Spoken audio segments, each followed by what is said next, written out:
80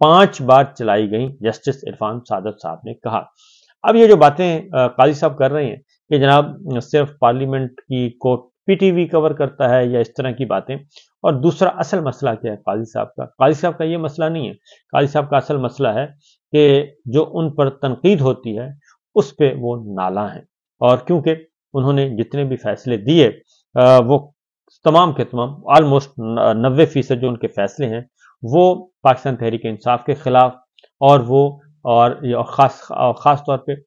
یہ جو 8 فروری کا الیکشن ہوا ہے، اس کو جو متنازع ترین الیکشن، اور اس کے بارے میں قاضی صاحب نے اپنی آنکھ کان سب کچھ بند کر رکھا ہے، اور انہوں نے اس پہ کوئی نوٹس نہیں لیا، بلکہ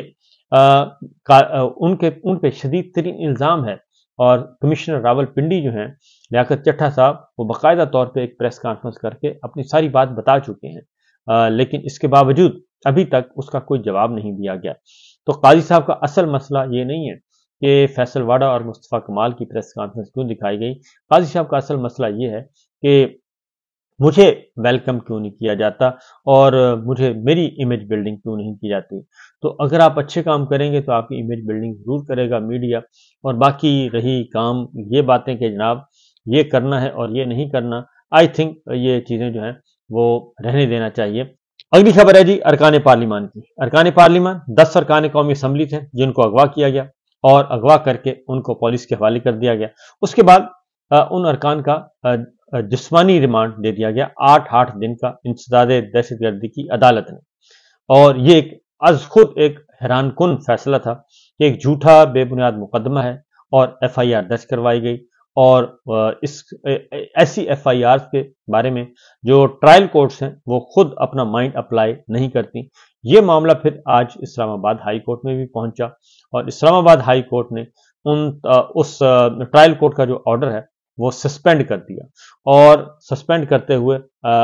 چیف جسٹس اسلام آباد ہائی کورٹ اور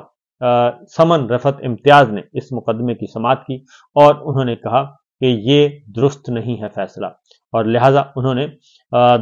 تمام ارکان قومی اسمبلی کی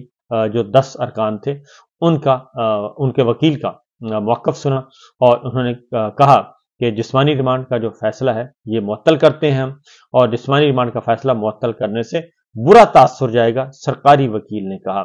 تو کیا برا تاثر جائے گا؟ میں واضح آبزرویشن دے چکا ہوں، اگر ہم کوئی آرڈر کرتے ہیں تو ملزم جوڈیشل ہو جائیں گے، اور جسمانی ریمانڈ کا یہ آرڈر برقرار تو نہیں رہ سکتا،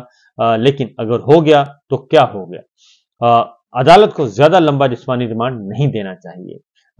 اور ٹرائل عدالت نے اپنے آرڈر میں ریمانڈ کی کوئی وجوہات بھی نہیں لکھی، یہ وکیل نے کہا۔ ارکان اسمبلی کے جو وکیل تھے انہوں نے کہا آپ اس جسمانی ریمانڈ کے فیصلے کا کیسے دفاع کریں گے؟ چیف جسٹس عامر فاروق صاحب نے پروسیکیوٹر سے پوچھا، سرکاری وکیل سے،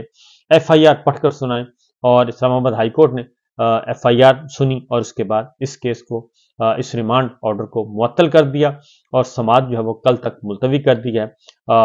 چیف جسٹس عامر فاروق صاحب نے یہ کہا کہ کل جمعہ ہے اور جمعہ کے 2 رکنی بینچ نہیں ہوتا، کل صبح 10 بجے یہ 2 رکنی بینچ، خصوصی بینچ جو ہے یہ کیس کی سماعت کرے گا، اور اس طریقے سے ٹرائل کورٹ کا جو آرڈر تھا انسداد دہشت گردی کی عدالت کا، وہ آج عامر فاروق صاحب نے اس کو کر دیا معطل، اور اس طریقے سے یہ ایک اچھا مستحسن اقدام ہے، کیونکہ جھوٹی ایف آئی آر درج ہو رہی ہیں، بے بنیاد ہو رہی ہیں، اور اس وقت جو رجیم ہے اس کا ایک ہی کام ہے کہ جھوٹے مقدمات درج کریں اور لوگوں کو پکڑیں،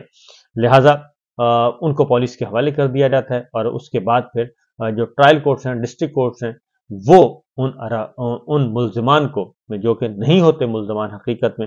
ان کو پھر طویل عرصے کے لیے ان کو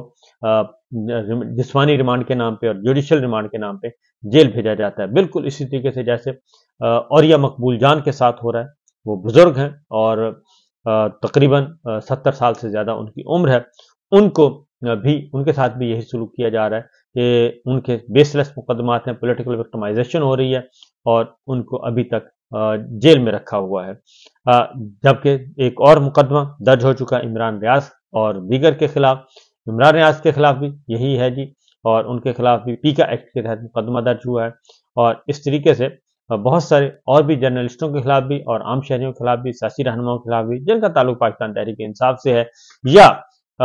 وہ اس وقت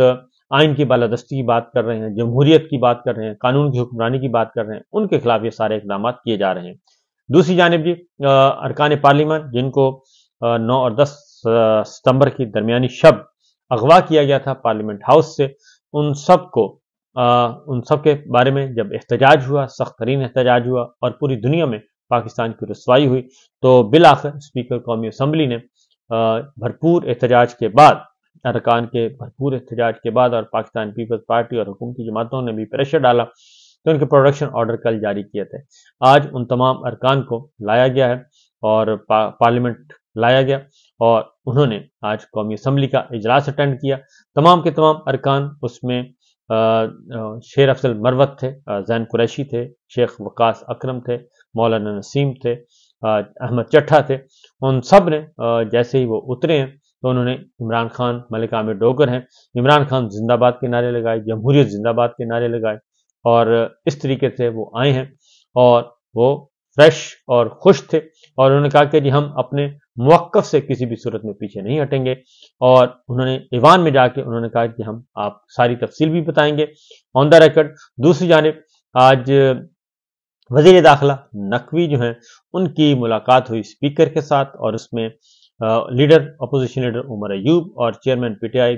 بیرسٹر گوہر بھی موجود تھے اور اس میں گرفتار ارکان کے پروڈکشن آرڈر جاری کرنے پر بات ہوئی اور اس طریقے سے یہ جو ڈسکشن ہے اور جو جھوٹے بے بنیاد مقدمات درج ہو رہے ہیں اس پہ بھی بات ہوئی، کیونکہ 2 مقدمات اور درج ہو گئے ہیں جلسے کے بعد، یہ فریش مقدمات ہیں اور 2 مختلف مقدمات میں پاکستان تحریک انصاف کی لیڈرشپ کو اس میں نامینیٹ کیا گیا ہے اور 2 مقدمات ہیں، ایک سنگجانی میں اور ایک تھانہ نون میں اور دونوں میں یہ کام کیا گیا ہے۔ پھر اس ساری صورتحال پہ خاص طور پہ یورپی یونین کا وفد بھی آج آیا اور وہ بھی آج پارلیمنٹ ہاؤس پہنچا اور وہ بھی اس سانحے کے بعد پہنچا ہے جو واقعہ ہوا ہے پارلیمنٹ ہاؤس پر حملے کا، کیونکہ پوری دنیا میں پاکستان کی اس سلسلے میں ہو رہی ہے بدنامی۔ تو یہ ہیں اب تک کی اطلاعات اور خبریں، باقی انشاءاللہ اگلے ولاگ میں اجازت دیجیے، اللہ حافظ۔